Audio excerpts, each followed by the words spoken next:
नमस्कार दोस्तों, welcome to study IQ। My name is Shant Kuba और आज की अपनी इस वीडियो में हम बात करेंगे सेक्शन 144 CRPC यानी कि धारा 144 की। अक्सर इस प्रोविज़न को हम अखबारों में पढ़ते हैं, देखते हैं। मिसाल के तौर पर हमें देखने को मिलता है कि 4 हफ्ते पहले धारा 144 लागू की जाती है नोएडा में। 3 हफ्ते पहले हमें देखने को मिलता है कि जो असम और नागालैंड की बॉर्डर डिस्ट्रिक्ट्स हैं वहाँ इसे लागू किया जाता है। 2 हफ्ते पहले आप देखते हैं राजस्थान के जयपुर में इसे इम्पोज किया गया। उसके बाद आप देखते हैं कि 4 दिन पहले कानपुर में इसे इम्पोज किया जाता है। 2 दिन पहले हमें देखने को मिलता है कि जो महाराष्ट्र का औरंगाबाद जगह है वहाँ पे इसे लागू किया जाता है। और 1 दिन पहले हमें देखने को मिलता है कि उत्तराखंड के रुड़की में धारा 144 लागू की जाती है। ऐसे में धारा 144 को आप बड़े सेफली कंक्लूड कर सकते हैं कि this is one of the most frequently use provision of law in India. So आज की अपनी इस वीडियो में हम जानेंगे कि धारा 144 लागू होने का मतलब क्या है। क्या 5 या उससे अधिक लोगों को इकट्ठे होने से मना करने को ही धारा 144 कहते हैं या फिर इसमें और भी कोई आयाम है। So welcome to study IQ। My name is Shant Kuba and अगर आप मेरी वीडियोस की PPTs डाउनलोड करना चाहें तो टेलीग्राम के इस चैनल को आप ज्वाइन कर सकते हैं। साथ ही में ईद के मौके पर स्टडी IQ आपके लिए लेकर आया है एक फ्लैश सेल, जहां आपको UPSC का जो कोर्स है वो प्रोवाइड किया जा रहा है 9,999 रुपीज़ में विद डबल वैलिडिटी। आपको एक छोटा सा कोड यहां पर यूज़ करना है, दैट इज़ चांद फ्लैश करके ये जो कोड है इसे आपने यूज़ करना है। चलिए आगे बढ़ते हैं दोस्तों। सबसे पहले धारा 144 को भी समझें, उससे भी पहले हमें यहाँ पर जानना होगा कि DM यानी कि डिस्ट्रिक्ट मैजिस्ट्रेट एंड SDM यानी कि सब डिविजनल मैजिस्ट्रेट, इनकी रिस्पॉन्सिबिलिटीज़ क्या हैं, इनके रोल्स क्या रहते हैं।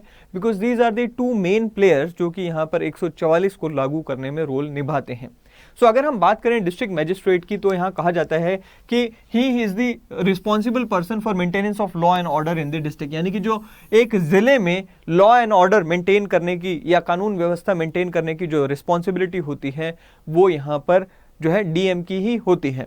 ऑफ कोर्स यहाँ पर सुपरिटेंडेंट ऑफ पुलिस या फिर SSP भी होते हैं, but they are playing the specific role of maintaining the law and order. जो सुपरविजन का रोल है आप यूँ कह सकते हैं वो यहाँ पर DM का होता है। उसके बाद यहाँ पर आ जाता है कि head of the criminal administration इनको कहा जाता है। और ऑल द एग्जीक्यूटिव मैजिस्ट्रेट्स, जो भी यहाँ पर एग्जीक्यूटिव मैजिस्ट्रेट होते हैं जिले में, उन सबको भी सुपरवाइज करने का जो काम होता है वो डिस्ट्रिक्ट मैजिस्ट्रेट का होता है। ऑफ कोर्स इसके अलावा यहाँ पर रेवेन्यू का जो डिपार्टमेंट होता है या जो रेवेन्यू से जुड़े हुए मामले होते हैं वो तो ये संभालते ही हैं, ओवरऑल एडमिनिस्ट्रेशन देखते ही हैं। उसके बाद हम बात करें SDM की यानी कि सब डिविजनल मैजिस्ट्रेट्स की, तो आप कहते हैं जी ये मिनिएचर वर्जन होते हैं एक डिस्ट्रिक्ट मैजिस्ट्रेट का, और ये एक सब डिविजनल जो एरिया होता है उसे यहाँ पर कंट्रोल करते हैं। अब यहाँ पर मैंने बताया भी गया कि इनकी जो पावर्स एंड रिस्पॉन्सिबिलिटीज होती हैं they are very much equal या they are very much similar, आप ये कहेंगे एनालॉगस कहेंगे to the district magistrate. Alright, so ये अपने एरिया में ये जो इनको जो डिविजनल मैजिस्ट्रेट का एरिया होता है वहाँ पर लॉ एंड ऑर्डर को भी मेंटेन करते हैं। पुलिस के साथ कोऑर्डिनेशन करना इनकी रिस्पॉन्सिबिलिटी रहती है। अलग अलग जो कम्युनिटीज़ होती हैं उनमें अच्छे रिलेशंस मेंटेन हो वो भी इनकी रिस्पॉन्सिबिलिटी रहती है। और एक बहुत ही इंपॉर्टेंट यहाँ पे फंक्शन रहता है, that is the special precaution and action in any emergency situation. So कोई भी इमरजेंसी सिचुएशन हो उसमें एक्शन लेना या फिर कोई इमरजेंसी सिचुएशन अपीयर हो उससे पहले प्रिकॉशनरी मेजर्स लेना भी इन्हीं की रिस्पॉन्सिबिलिटी रहती है। सो कुल मिलाकर ये एक अच्छी खासी पावर रखते हैं अपने जो भी इनको जो डिविजनल एरिया मिला होता है एक डिस्ट्रिक्ट में वहाँ पर। Alright, so law and order को भी ये वहाँ पर रिस्पॉन्सिबिलिटी संभालते हैं, यानी कि ये जो डिस्ट्रिक्ट मैजिस्ट्रेट होते हैं उनके साथ कोऑपरेट करके उस एरिया में लॉ एंड ऑर्डर मेंटेन करने में हेल्प करते हैं। अब हम देखते हैं कि भाई ये एक बात मैंने यहाँ पर अंडरलाइन भी की कि special precaution and action in any emergency situation. अब इसी से आगे हमें देखने को मिलता है कि भाई ये जो पावर इनको मिली हुई है ये सेक्शन 144 CRPC में मिली हुई है। क्या कहता है सेक्शन 144 CRPC? पहले तो इसके कुछ फीचर्स हम यहाँ पे डिस्कस करते हैं। इसका जो सबसे बेसिक फीचर है वो ये कि भाई this is one of the most frequently used sections in our administration system. उसके बाद हमें देखने को मिलता है कि ये जो सेक्शन 144 है बेसिकली ये एक एंटीसिपेटरी नेचर का होता है। एंटीसिपेटरी नेचर का मतलब क्या? मतलब ये कि अगर डिस्ट्रिक्ट मैजिस्ट्रेट या SDM या फिर जो भी मैजिस्ट्रेट सरकार ने अपॉइंट किया हुआ है उन्हें इस चीज़ की आशंका होती है कि भाई समाज में माहौल बिगड़ने वाला है, लॉ एंड ऑर्डर सिचुएशन बिगड़ने वाली है, वहाँ सेक्शन 144 का इस्तेमाल किया जाता है जनरली। उसके बाद हमें यहां पर क्या कहा कि भाई imposes restrictions on personal liberties of individuals. देखिए भाई एक चीज को समझकर चलें कि आर्टिकल 19 जो है हमारे संविधान का, वो हमें 6 काइंड ऑफ फ्रीडम प्रोवाइड करता है। Freedom of speech and expression, freedom to move anywhere in the country, freedom to assemble anywhere in the country, इस तरह के हमें 6 फ्रीडम्स प्रोवाइड किए गए हैं।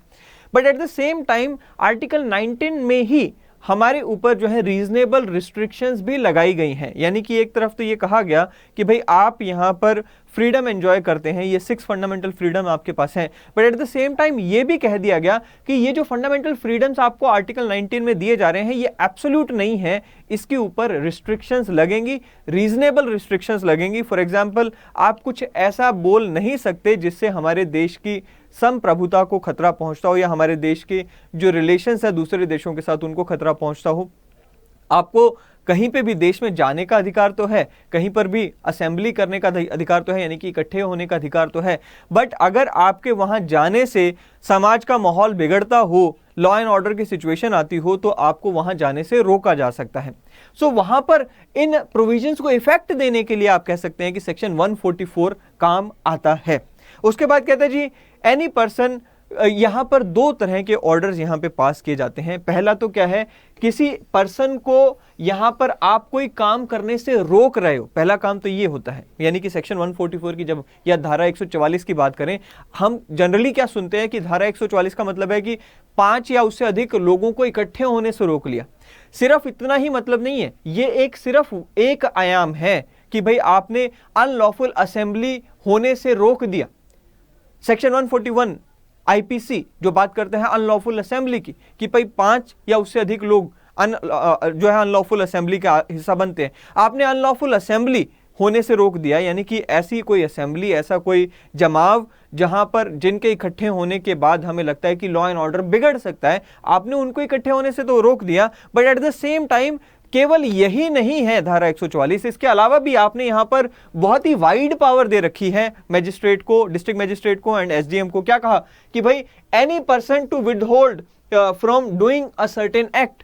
यहां पर आपने पहला काम तो ये कह दिया कि सेक्शन 144 में कि मैजिस्ट्रेट जो है, डिस्ट्रिक्ट मैजिस्ट्रेट या एसडीएम जो है, वो किसी भी व्यक्ति को कोई भी काम करने से रोक सकते हैं। किस ग्राउंड पे, वो हम अभी आते हैं। दूसरा क्या है जी, if a certain property in his possession or under his management then he can make an order with respect to it। यानी कि आप देखिए, मान लीजिए एक गुट है, कोई यहां पर गांव में 2 गुट हैं, एक गुट के पास कोई प्रॉपर्टी है, अब उस गुट के प्रॉपर्टी के ऊपर दूसरा गुट भी यहां पर क्लेम कर रहा है। ऐसे में एक एसडीएम को लगता है कि इन दोनों गुटों की जो यहां पर डिस्प्यूट है वो बहुत ज्यादा बढ़ जाएगा इस प्रॉपर्टी को लेकर, तो ऐसे में इस डिस्प्यूट को या इस डिस्प्यूट से होने वाले जो यहां पर वायलेंस है उसे रोकने के लिए यहां पर इस प्रॉपर्टी से जुड़ा हुआ कोई ऑर्डर आपको यहां पे पास किया जा सकता है। सो ये भी जो पावर है एक एसडीएम या डीएम के पास, वो आर्टिकल सेक्शन 144 में ही दी गई है। साथ ही में यहां पर क्या कहा गया, authorities are empowered under this section to bar any assembly of 5 or more। so जैसे कि हमने कहा कि भाई 141 IPC यानी कि अनलॉफुल असेंबली को भी इकट्ठा होने से यहां पर रोका जा सकता है डीएम या एसडीएम के द्वारा आर्टिकल सेक्शन 144 में। अच्छा, एक और जो फीचर है सेक्शन 144 का वो ये कि भाई जनरली जब भी कोई ऑर्डर पास किया जाता है तो वहां पर प्रॉपर रूल्स एंड प्रोसीजर्स को फॉलो किया जाता है। फॉर एग्जाम्पल, अगर किसी के खिलाफ कोई ऑर्डर पास करना है तो रूल्स ऑफ नेचुरल जस्टिस को फॉलो करेंगे। आप उस व्यक्ति को बुलाएंगे, उसे कहेंगे कि भाई हम आपके खिलाफ ये ऑर्डर पास करने वाले हैं, आपने इसमें अपनी कोई सफाई देनी है तो दो। बट यहाँ पर क्योंकि इमरजेंसी सिचुएशंस होती हैं, माहौल बहुत जल्दी बिगड़ सकता है समाज में, कोई भी इमरजेंसी सिचुएशन आ सकती है कि 2 गुटों के बीच में यहाँ पे झगड़ा हो रहा है या 2 कम्युनिटीज़ के बीच में झगड़ा हो रहा है। ऐसे में आप दोनों कम्युनिटीज़ को इकट्ठे नहीं बुला सकते और यहाँ पर उनसे गौर तलब, यहाँ पे जवाब नहीं तलब कर सकते कि भाई हम यहाँ पर 144 लागू कर रहे हैं तो आप अपना इस पे पक्ष रखो, हम उसका इंतजार नहीं कर सकते। सो क्या होता है कि कहता है जी ले aside the formalities usually required for making an order. So generally जो फॉर्मेलिटीज हमें यहाँ पे फुलफिल करनी होती है कोई भी ऑर्डर पास करने के पहले, उन सबको एक साइड पर रख दिया जाता है जब हम सेक्शन 144 के तहत यहां पर कोई भी ऑर्डर पास कर रहे होते हैं। साथ ही में यहाँ पर एक बहुत ही इंपॉर्टेंट जजमेंट आई थी Ghulam Abbas versus state of UP की। वहां पर भी क्या बात कही गई कि भाई ये जो सेक्शन 144 के तहत ऑर्डर्स पास किए जाते हैं ना, ये एग्जीक्यूटिव होते हैं, यानी कि ये कार्यपालिका के ऑर्डर्स होते हैं, न्यायपालिका के ऑर्डर्स की तरह इसको ट्रीट नहीं किया जाएगा। कार्यपालिका यानी कि एग्जीक्यूटिव ऑर्डर्स होते हैं। अब इससे बहुत सारी चीजें खुल जाती हैं। कार्यपालिका का ऑर्डर अगर बाय चांस वो हमारे फंडामेंटल राइट्स को इन्फ्रिंज कर रहा है, यानी कि हमारे मौलिक अधिकारों का हनन कर रहा है, तो ऐसे में हमारे पास ये पावर है कि आर्टिकल 32 ऑफ द कॉन्स्टिट्यूशन या फिर 226 ऑफ द कॉन्स्टिट्यूशन के तहत हम डायरेक्ट सुप्रीम कोर्ट या फिर हाई कोर्ट का दरवाजा खटखटा सकते हैं। तो यहां पर यह स्पष्ट कर दिया गया कि भाई ये जो 144 के तहत जो भी ऑर्डर पास किया जाता है, this is an executive order, और उसके ऊपर वही सारी बातें लागू होंगी जो कि किसी और एग्जीक्यूटिव ऑर्डर पर लागू होती हैं। चलिए आगे बढ़ते हैं। अब हम देखते हैं कि सेक्शन 144 के तहत ऑर्डर्स को पास कौन कर सकता है, यानी कि 144 को लागू करने की पावर किसके पास है। तो एक जिले के जो डिस्ट्रिक्ट मजिस्ट्रेट होते हैं उनके पास लागू करने की पावर रहती है, या जो सब डिविजनल मजिस्ट्रेट होते हैं, एसडीएम जो होते हैं हमारे इलाके के, उनके पास ये पावर होती है। या फिर इसके अलावा भी हमारी जो गवर्नमेंट है, स्टेट गवर्नमेंट जो है, वो यहां पर जो है एक एम्पावर्ड है स्टेट गवर्नमेंट की, वो किसी और एग्जीक्यूटिव मैजिस्ट्रेट को भी ये पावर दे सकती है, कोई अन्य मैजिस्ट्रेट को, एग्जीक्यूटिव मैजिस्ट्रेट को भी अपॉइंट करके ये पावर दे सकती है कि वह 144 को लागू कर सके। अब दूसरी बात ये कि what powers do authority have under this provision. देखो भाई क्या पावर है, जैसे कि हमने अभी अभी बात की कि भाई इसमें एक मैजिस्ट्रेट को यानी कि डीएम या एसडीएम को एम्पावर किया गया है कि वो दो तरह के ऑर्डर पास कर सकता है। पहला ऑर्डर तो जैसे कि हमने कहा कि एनी पर्सन को डायरेक्ट कर सकता है, किसी भी व्यक्ति को वो डायरेक्शन दे सकता है कि भाई आप this kind of certain action जो है इसे नहीं करेंगे। फॉर एग्जाम्पल यहां पर एक व्यक्ति के कहीं पर जाने से वहां पर अराजकता का माहौल पैदा होता है, तो एसडीएम या डीएम उनके पास ये पावर है कि अगर उन्हें एप्रीहेंशन है कि वहां इस व्यक्ति के जाने से अराजकता का माहौल पैदा होता है, तो वहां पर ये उस व्यक्ति को वहां जाने से रोक सकते हैं। ये ऑर्डर दे सकते हैं कि भाई आप यहां नहीं जाओगे। या फिर कुछ लोगों के इकट्ठे होने से ये डर फैलता है कि भाई दो कम्युनिटीज के लोग अगर इकट्ठे होते हैं तो ये डर फैलता है कि भाई यहां पर इनके इकट्ठे होने से क्या होगा, यहां पर वायलेंस हो सकती है, कम्युनल वायलेंस हो सकती है। तो एसडीएम ने ये यहां पर या डीएम ने यहां पर ये ऑर्डर पास कर दिया कि भाई इस एरिया में ये लोग इकट्ठे नहीं होंगे, या फिर यहां पर ये कह दिया कि अनलॉफुल असेंबली नहीं होगी, यानी कि 5 या उससे अधिक जो लोग हैं वो इकट्ठे नहीं होंगे। सो इस तरह से यहां पर आप कोई काम करने का या फिर एब्सटेन करने का जो है ऑर्डर देते हो। दूसरी बात ये to take certain order with respect to certain property in his possession और अंडर हिज मैनेजमेंट। अब जैसे कि मैंने आपको कहा कि भाई गांव के 2 गुट थे, 2 गुटों में से एक के पास कोई प्रॉपर्टी थी, दूसरा गुट उस पर क्लेम कर रहा था। अब ऐसे में एसडीएम ने उस प्रॉपर्टी को ही आदेश दे दिया कि भाई कोई गुट जब तक अदालत का फैसला नहीं आता कोई भी गुट यहां पर इस पे क्लेम नहीं करेगा, या फिर उस प्रॉपर्टी को इस तरह से मैनेज किया जाएगा। अब ये जो ऑर्डर है ये भी पास किया जाता है 144 के इसकी प्रोविजन के तहत। सो नेक्स्ट क्या कहता है जी, the order pass by the magistrate does not place restriction only on the movement but also include restriction on the forming of assemblies. अब जैसे कि मैंने आपको शुरुआत में ही कहा कि भाई सिर्फ 5 लोगों को इकट्ठे होने से रोकने को ही 144 नहीं कहते, इसमें मल्टीपल यहां पर पावर्स मिली हुई हैं। आपको कहीं पे जाने से भी रोका जा सकता है, असेंबली बनाने से भी रोका जा सकता है, या फिर किसी ऐसे हथियार को ट्रांसपोर्ट करने से भी रोका जा सकता है। हथियार तो अगेन डेंजरस है ही, सो हथियारों को ट्रांसपोर्ट करने से भी रोका जा सकता है। सो मल्टीपल पावर्स यहां पर डीएम और एसडीएम को दी गई हैं 144 के तहत। सो ये 144 का क्लॉज 1 है, क्या कहता है, जो हमने अभी बात की ना वही सारी बातें। इसमें 3 बातें हमें देखनी होती हैं सेक्शन 144 क्लॉज 1 में। क्या 3 बातें हैं? पहली बात तो किस किस के पास पावर है, जो कि हमने अभी देखा कि पावर किसके पास है इसे इशू करने की। दूसरी बात ये कि ये जो पावर है इसके तहत क्या ऑर्डर पास किए जा सकते हैं, तो वो भी हमने देख लिया क्या क्या ऑर्डर पास किए जा सकते हैं कि भाई ये डायरेक्शन दी जा सकती है। और तीसरी बात यहां पर किस बिना पर, क्या ऑब्जेक्टिव को इंक्लूड किया जा रहा है या किस बेसिस पर ये ऑर्डर पास किए जाएंगे, तो वो ऑब्जेक्टिव भी यहां पर दिया गया है। यानी कि एक एसडीएम या एक डीएम किस पर्पस के लिए ये ऑर्डर पास कर रहा है वो भी इसी में दिया गया है। क्या पर्पस है वो हम यहां पर देख लेते हैं। So grounds of application of section 144, जो कि ये आप देखो यहां पर ही दिया गया है, क्लॉज 1 में ही दिया गया है।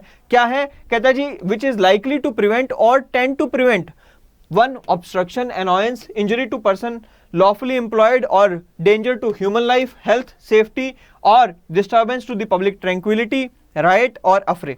so ये सारे जो हैं पर्पस, अब जैसे कि मैंने कहा कि भाई 144 एक डीएम या एक एसडीएम ऐसे ही नहीं लागू कर देगा कि यार आज मेरा मन कर रहा है कुछ नया करने का तो चलो 144 लागू कर देते हैं। ऐसा नहीं होता, ऐसा नहीं है।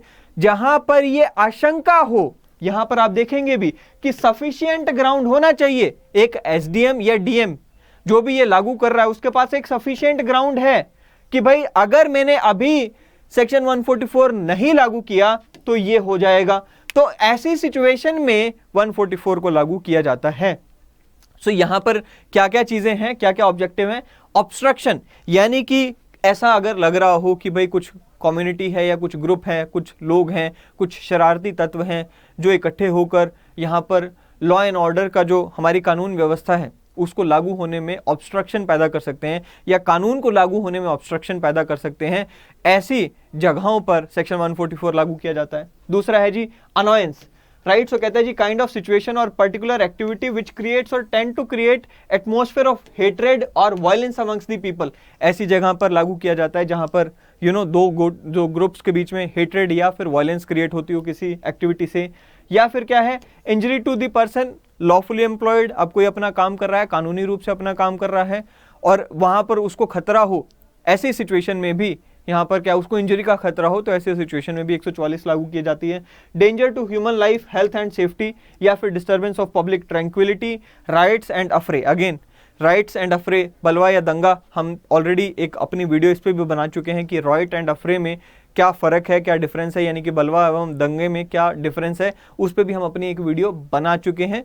सो अगर कहीं पर भी ये आशंका होती है कि ये हो सकता है तो ऐसी सिचुएशंस में सेक्शन 144 लागू किया जा सकता है।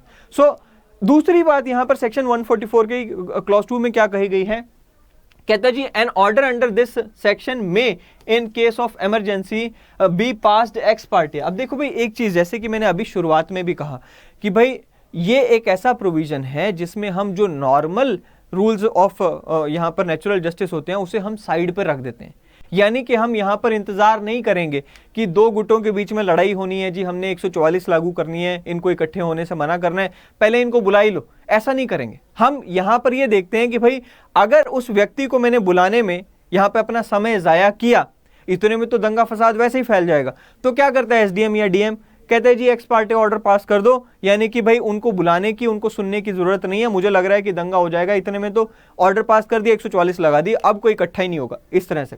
दूसरा कहते हैं जी an order under this section may be directed to a particular individual और persons residing in a particular place और एरिया और टू द पब्लिक जनरली। यानी कि हम जो जनरली सोचते हैं कि भाई पब्लिक को इकट्ठे होने से रोक दिया, सिर्फ पब्लिक के प्रति नहीं होता 144 के तहत ऑर्डर, ये पब्लिक के अलावा यहां पर एक पर्टिकुलर इंडिविजुअल को भी रोका जा सकता है यहां पे कोई काम करने से, या फिर एक एरिया के लोगों को भी रोका जा सकता है, या फिर इन जनरल पब्लिक को भी।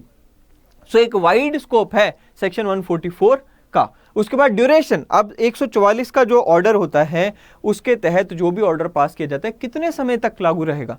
जनरली जो ये ऑर्डर होता है, कहा गया कि no order under this section shall remain in force for more than 2 months from making thereof, यानी कि जिस दिन ऑर्डर पास हुआ उससे 2 महीने तक ही ये ऑर्डर पास जो है वो लागू रहेगा। उसके अलावा कहता है जी अगर मान लो यहां पर स्टेट गवर्नमेंट को यहां पर लगता है कि भाई इसे फर्दर एक्सटेंड किया जाना चाहिए, तो एट द मैक्स जो स्टेट है वो 6 महीने के लिए और इसे लागू कर सकती है। यानी कि मान लो आज ये ऑर्डर पास होता है, 2 महीने यहां पर ओवर हो रहे हैं, अब ये 2 महीने यहां पर ओवर हो गए होने थे, अब स्टेट गवर्नमेंट को लगता है कि नहीं इसको फर्दर एक्सटेंड करना है, तो ये जिस दिन इसकी एक्सपायरी होनी थी इस 2 महीने के ऑर्डर की, वहां से लेके 6 महीने के लिए और इसे लागू करा जा सकता है स्टेट गवर्नमेंट अगर चाहे तो। सो इन टोटल यहां पर 8 महीने हो गए, बट इनिशियली जो ऑर्डर होता है वो 2 महीने के लिए होता है, बाद में 6 महीने के लिए एक्सटेंड किया जा सकता है इस ऑर्डर को। आगे क्या कहता है जी, एक मैजिस्ट्रेट चाहे तो अपनी मर्जी से या फिर किसी व्यक्ति के द्वारा एप्लीकेशन मिलने पर, जो भी एग्रीव्ड पर्सन है उसकी द्वारा एप्लीकेशन मिलने पर ये जो ऑर्डर 144 के तहत पास किया गया था उसे रिसेंड कर सकता है, उसे वापस ले सकता है, उसे ऑल्टर कर सकता है, यानी कि उसे तोड़ मरोड़ सकता है, उसे ठीक कर सकता है, या उसमें कोई गड़बड़ उसे लगती है तो उसे ठीक कर सकता है। इसी तरह से स्टेट गवर्नमेंट के पास भी पावर है, कहता है जी या तो स्टेट गवर्नमेंट अपने आप से या फिर on the application of any aggrieved person उस ऑर्डर को रिसेंड कर सकती है, ऑल्टर कर सकती है, any order made under it, right. So यहां पर उसे स्टेट गवर्नमेंट को भी ये पावर दी गई है। अब मान लो स्टेट गवर्नमेंट के पास आप जाते हो, आपने जाके कहा जी मेरे एरिया में 144 लगी हुई है, उसकी वजह से उसकी ज़रूरत नहीं है अभी, उसकी वजह से मेरे फंडामेंटल राइट्स का हनन हो रहा है, इसको हटाओ। स्टेट गवर्नमेंट के पास ये आपको सुनना होगा स्टेट गवर्नमेंट को, या फिर यहां पर ये स्पष्ट कर दिया गया इसी में कि भाई जब भी आप यहां पर मैजिस्ट्रेट के पास जाते हो या फिर स्टेट गवर्नमेंट के पास जाते हो, इस 144 धारा के खिलाफ जाते हो, अपनी शिकायत लेके जाते हो, तो स्टेट गवर्नमेंट आपको सुनेगी, आपको यहां पर सुनने का मौका देगा, आपकी सुनवाई होगी। उसके बाद अगर स्टेट गवर्नमेंट आपके साथ सहमत होती है तो 144 हटा देगी। अगर सहमत नहीं होती है तो स्टेट गवर्नमेंट रिटर्न में बताएगी कि भाई हम क्यों नहीं इसको हटा रहे, बावजूद इसके कि हमारे पास किसी एप्लीकेंट ने आके कहा कि इसे हटाया जाना चाहिए या इसमें बदलाव होना चाहिए। तो स्टेट गवर्नमेंट को यहां पर कहा गया या मैजिस्ट्रेट को यहां पे कहा गया कि भाई आप रीजन दोगे, बिना रीजन के यहां पे अपना डिसीजन नहीं लोगे।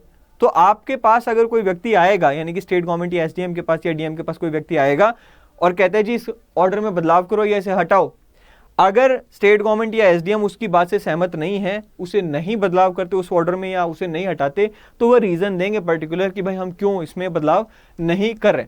अब देखो भाई, ये जो एक सेक्शन है ना, मैंने कहा कि भाई मोस्ट फ्रीक्वेंटली यूज्ड सेक्शंस में से एक है। सो ऐसे में क्या है, ऐसे में सुप्रीम कोर्ट और हाई कोर्ट्स की बहुत सारी अलग अलग जजमेंट्स इस पे आती रही हैं, क्योंकि जितना यूज़ ज़्यादा होगा उतना ही कोर्ट ऑफ लॉ में ज़्यादा जाएगा। ऐसे में 2-3 इंपॉर्टेंट जजमेंट्स हम देख लेते हैं। सबसे पहले मंजूर हसन वर्सेस मोहम्मद जमान की जो जजमेंट है, इसमें सुप्रीम कोर्ट की तरफ से यहाँ पर कुछ गाइडलाइंस दी गई कि भाई इन गाइडलाइंस को फॉलो किया जाना चाहिए जब भी आप 144 को लागू कर रहे हो। क्या क्या गाइडलाइंस हैं? कहते हैं जी जब भी आप लागू कर रहे हो इसको इसीलिए लागू करना चाहिए only for the purpose of maintaining public piece and tranquillity, यानी कि पब्लिक पीस एंड ट्रैंक्विलिटी की बात हो, जब समाज में शांति व्यवस्था की बात हो, ऐसी सिचुएशन में ही इसे लागू करना चाहिए। प्राइवेट राइट्स जो है may be temporarily एनल्ड and interest of the public is given priority. अब देखो भाई, मैंने आपको अभी यहां पर ग्रुप का एग्जांपल लिया, हमने कहा भी 2 ग्रुपों की प्रॉपर्टी है, 2 ग्रुप्स की प्रॉपर्टी में एक ग्रुप की प्रॉपर्टी तो थी ना, एक तो क्लेम कर रहा था, एक की तो होगी ना वो। अब ऐसे में एसडीएम ने आके कहा कि भाई दोनों ही इस ग्रुप हैं वो प्रॉपर्टी को अभी नहीं छेड़ेंगे या फिर इस तरह से इसको मेंटेन किया जाएगा। ऐसे में एक ग्रुप जिसकी एक्चुअल में वो प्रॉपर्टी है, वो ये कह सकता है जी मेरा तो राइट गया, वो तो ये कहेगा कि मेरा राइट गया, राइट। सो ऐसे में क्या कहा गया कि भाई पब्लिक की जो पीस है ना वो प्रायोरिटी है, जो इंडिविजुअल राइट्स होते हैं उन्हें हम टेम्परेरीली यहां पर साइडलाइन कर सकते हैं। इसी तरह से अगर कह दिया गया कि भाई 5 या 5 से अधिक जो लोग हैं, जो अनलॉफुल असेंबली है वो गैदर नहीं होगी। अब आप कहोगे जी आर्टिकल 19 में मुझे तो अधिकार मिला हुआ है कि भाई अनलॉफुल जो असेंबली है हम इकट्ठे हो सकते हैं। तो यहां पर क्या हो गया, आपको तो अधिकार मिला हुआ है but at the same time यहां पर प्रायोरिटी किसको देनी है? सुप्रीम कोर्ट ने कहा यहां पर प्रायोरिटी जो है वो पब्लिक को देनी है। इंडिविजुअल के जो राइट्स हैं उसे आप टेम्परेरीली साइडलाइन कर दो, कोई दिक्कत नहीं है। फिर कहते हैं जी राइट्स ऑफ सिविल नेचर और dispute regarding the title of property are not open for a decision in proceedings. अब अगर किसी की प्रॉपर्टी से जुड़ा हुआ कोई भी यहां पर इंस्ट्रक्शन दिया जाता है सेक्शन 144 में, इसका मतलब ये नहीं है कि उस ऑर्डर के बिना पर यह डिसाइड हो जाएगा कि एक्चुअल में ये प्रॉपर्टी किसकी है। ये कतई डिसाइड नहीं होगा, ये तो कोर्ट में ही जाकर डिसाइड होगा। फॉर एग्जांपल जैसे हमारा ये एग्जांपल है जहां पर 2 ग्रुप्स हैं, वो क्लेम करते हैं, दोनों ही प्रॉपर्टी पे क्लेम करते हैं। एसडीएम ने जो भी ऑर्डर यहां पर दिया या डीएम ने जो भी उस ऑर्डर को दिया प्रॉपर्टी से जुड़े हुए, वो ऑर्डर कभी भी ये डिसाइड नहीं करेगा कि ये प्रॉपर्टी किसको बिलोंग करती है। उस ऑर्डर का जो पर्पस था वो सिर्फ इतना था कि भाई ये दोनों ग्रुपों का या दोनों ग्रुप्स का आपस में झगड़ा ना हो। जो प्रॉपर्टी की टाइटल है, जो एंटाइटलमेंट ऑफ द प्रॉपर्टी है, वो कौन डिसाइड करेगा? वो कोर्ट ऑफ लॉ डिसाइड करेगा। फिर कहते हैं जी the consideration should be for a large section and not such that the restriction is affecting only a minor section of the community. भाई इसका मतलब सिंपल सा है कि भाई जब पब्लिक एट लार्ज की पीस खतरे में हो या वहाँ पर कोई राइट या अफरे का कोई चांस हो, वहाँ पर आप यहाँ पर जो है क्या बोलते हैं सेक्शन 144 लगाते हैं। अब दो लोगों का आपस में झगड़ा हो रहा है, नॉर्मल सा झगड़ा है, वहाँ पर आप सेक्शन 144 लगाने का कोई मतलब नहीं बनता। चलिए आगे है no evergreening of the order under section 144। अब Acharya Jagdishwaranand Avadhoot versus police commissioner का ये केस था, बहुत ही फेमस केस है। इसमें यहाँ पर ये बात कही गई कि भाई आप ऐसे नहीं कर सकते कि हर 2 महीने में जैसे ही ये ऑर्डर एक्सपायर होता है सेक्शन 144 का, फिर एक नया ऑर्डर निकाल दो 144, फिर एक नया ऑर्डर, इस तरह से नहीं कर सकते। बेसिकली ऐसा हो रहा था कि इस केस में बार बार जो है ये सेक्शन 144 के तहत जैसे ही 2 महीने पूरे होते थे पुराने ऑर्डर को, नया ऑर्डर फिर लागू कर देते, फिर नया ऑर्डर लागू कर देते। सो क्या हो रहा था, एवरग्रीनिंग हो रही थी। सुप्रीम कोर्ट ने इसको भी यहाँ पर लताड़ लगाई एंड कहा कि भाई reissuing of order again and again is an abusive use of power. So ये भी यहाँ पर नहीं होना चाहिए। फिर कहते हैं जी कॉन्स्टिट्यूशनल वैलिडिटी पर भी कई बार सवाल उठ चुके हैं, क्या ये कॉन्स्टिट्यूशनली वैलिड है सेक्शन 144? तो जिसका जैसे कि मैंने अभी शुरुआत में ही कहा कि yes it is constitutionally valid, prove भी किया जा चुका है। क्योंकि जब हम बात करते हैं हमें फ्रीडम मिला हुआ है, 6 फंडामेंटल फ्रीडम्स मिले हुए हैं आर्टिकल 19 में, 19(1) में। At the same time restrictions भी लगाई गई हैं 19(2), 19(3), 19(4) में। और ये जितनी भी रीजनेबल, ये जो जितनी भी रिस्ट्रिक्शंस लगाई गई हैं ये सारी रीजनेबल रिस्ट्रिक्शंस हैं और उन्हीं का पार्ट बनता है सेक्शन 144, ये उन्हीं का पार्ट बनता है। ठीक है जी। सो ये है सेक्शन 144। दोस्तों आप हर दिन न्यूज़ में सुनते तो हैं। आई होप कि आपको समझ आएगा कि क्या इसका मतलब है। अगली वीडियो में फिर एक बार मिलेंगे। Till then thank you and have a great day ahead.